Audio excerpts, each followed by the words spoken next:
This video is about how you can strategically use the offer expiration date on an offer for a home as a weapon or tool, I should say. So a lot of people don't even think much about the expiration of the offer. And frequently, when there's an offer deadline, the listing agent may actually instruct buyer agents to put a certain expiration date on the offer, because they'll say, for example, we're reviewing all offers Monday, please put an expiration of Tuesday. And that's definitely a choice. But one way that you may be able to compete on a different plane for a certain house is if you are prepared to make a very, very attractive, strong offer very early in the process, potentially before the seller has received other offers. What you can do is put in that very strong offer with a quick or short expiration period. So you might submit an offer at 8 p.m. and say that it expires by noon the next day.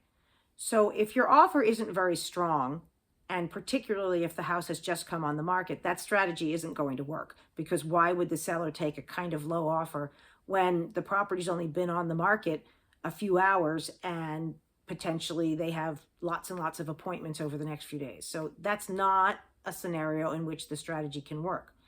But instead, let's say that you're coming in way over asking with a very clean offer, meaning no contingencies, no inspection, no appraisal, no mortgage, nothing. If you want to get the seller's attention, you might put in an offer like that with a short expiration period. And the idea is that you're kind of saying to the seller, look, seller, here's a bird in the hand.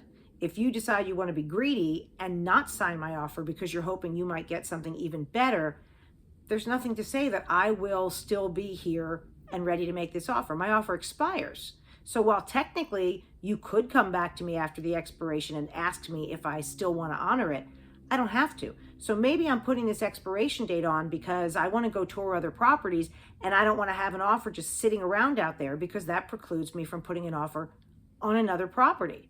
So sometimes a seller, depending on the risk tolerance of that seller, and again, how many appointments are scheduled and some other factors, certain sellers might say, wow, this is great. It's more than I asked for. It's a clean offer. It meets the settlement date I want.